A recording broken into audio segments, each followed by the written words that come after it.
El muchacho Juan Grabois, Juancito, se acordó de nosotros, de las enfermeras, de los enfermeros, de los trabajadores de la salud, educación, ¿no? También. Cuando digo nosotros, de los docentes. Claro. Yo trabajé 30 años dentro del aula, fui docente, estoy jubilado, de eso viví y vivo. Por eso, como fui 30 años de docente, le voy a contestar desde mi experiencia.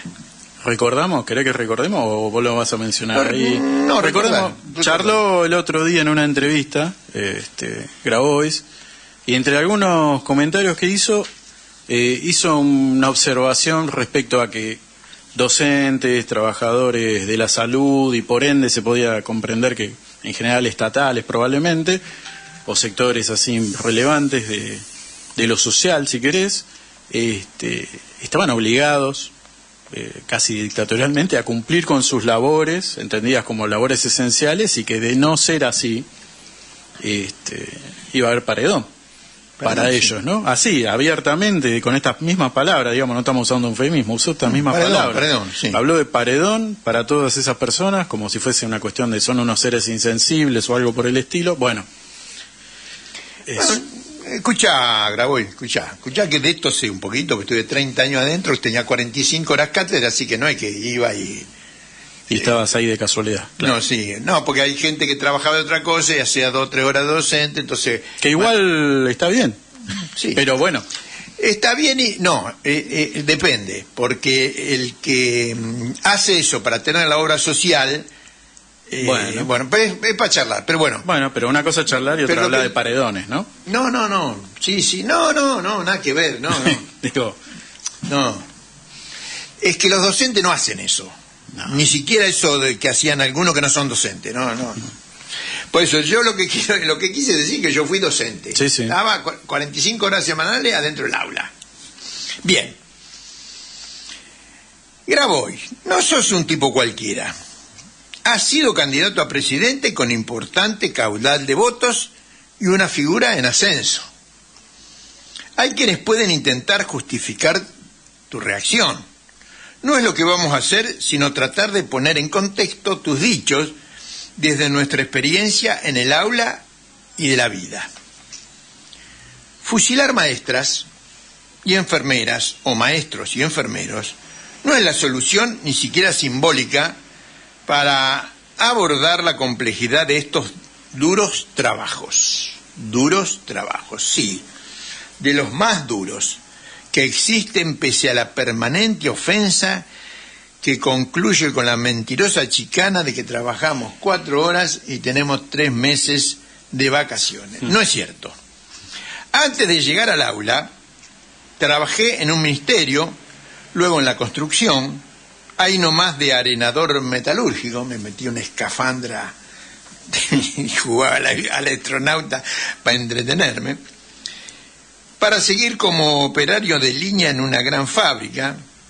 La militancia me llevó al exilio y viví los rigores de la derrota revolucionaria, jalonada por la muerte y desaparición de miles de compañeros, muchos muy cercanos y queridos.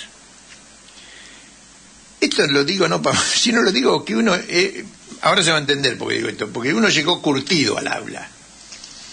Llegué al aula en Nicaragua en 2 escuelas de barrios populares en los que lo más complejo era cómo transmitir los contenidos de las materias. En 1986 empecé a trabajar acá en Argentina, esta cantidad de horas que dije recién. Puedo afirmar que aquí el trabajo de enseñar no es más liviano que el de la construcción. El trabajo en el aula, en la Argentina, no en Nicaragua, eso también. Yo trabajé en Nicaragua. En Nicaragua no era igual que en la Argentina. En la Argentina es particularmente duro trabajar adentro del aula. ¿Por qué? Porque el 90%, y no exagero, el 90% del esfuerzo está en cuidar el orden del curso. El otro 10% se invierte en el proceso de enseñanza-aprendizaje. La tarea de la maestra, del maestro, sin dudas, es una de las más duras y complejas, por esto que estamos diciendo. Para los que no son docentes, y no son docentes en la Argentina, Sí. Le recuerdo esto de Nicaragua, y además que un año tuve un curso de adultos, 2 años tuve un curso de adultos. La sensación que yo tenía cuando iba en la bicicleta de una escuela para la otra era que iba a descansar. ¿Por qué? Porque no tenía que cuidar la disciplina. Claro. Desde el punto de vista de la enseñanza era más complejo. Claro. Había que hacer más esfuerzo, había que buscar más recursos, pero no había que cuidar la disciplina. Yo sentía que iba a descansar. Por eso conté, ¿no? Bien, vamos a seguir. Que nadie se llame a engaño. La tarea del docente en Argentina es pesada.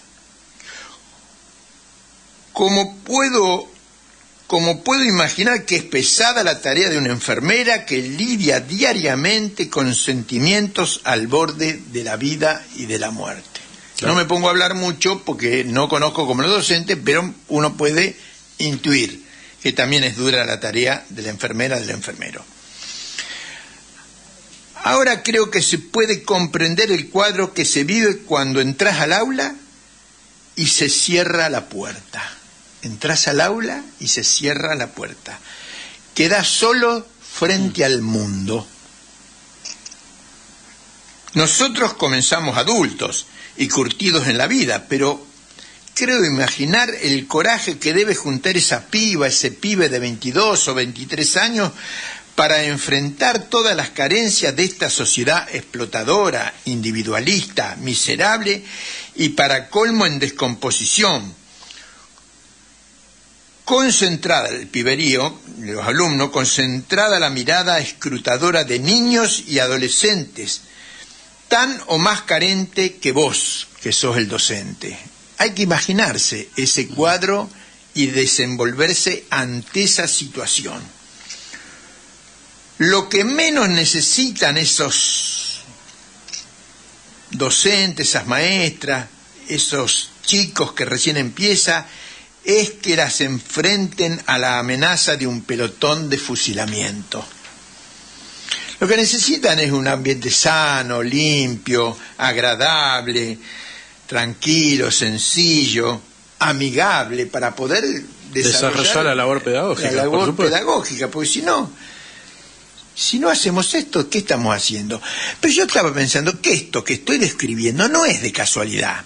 Es parte de la política de destrucción de la Argentina.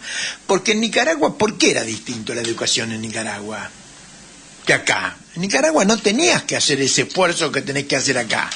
Acá hay un objetivo de destruir la educación pública, pero también la privada. En cambio, lo que reciben los docentes son las carencias y las miserias de ese sistema, comenzando por los medios de comunicación cómplices con la explotación y ministros que si alguna vez estuvieron en el aula dejaron de estarlo hace muchos años. Juan Grabois, un dirigente social y político, tiene que conocer para comprender que no le puede pedir al trabajador que sea un héroe. Exigen que sea un héroe. Un trabajador no es un héroe de la película, de ninguna película. Es un trabajador de la vida. En una sociedad basada en el individualismo capitalista. Y eso no se logra desde la encuesta oportunista que ensucia más el aula. Porque este habla por la encuesta. La encuesta le dijo y él dijo. Sino que debe pertrecharse de una ideología revolucionaria. El docente de alma es un revolucionario. Mientras la doctrina social de la Iglesia se apoya en la fe en Dios, en la esperanza del calor en un mundo celestial y en la caridad cristiana. El revolucionario social comprende porque ante todo es un maestro de la vida. Una persona que entrega su tranquilidad personal, incluso su vida a la lucha contra las injusticias y las miserias del capitalismo. Él o la revolucionaria social no fusila a sus hermanas y hermanos, sino que le acerca una palabra de aliento, un consejo si es necesario, una caricia para el alma del doliente. da el ejemplo con su práctica y un mensaje de verdadera libertad que pasa por el fin de la explotación capitalista y nada de fusilamientos de maestras y enfermeras. Para nada. No. Porque, claro, nos hemos acostumbrado a vivir en el chiquero generado por los capitalistas. Y a vivir de migajas. Y que encima te las van, cada vez te las van cortando más. Sí, por supuesto. No era así la escuela antes. No.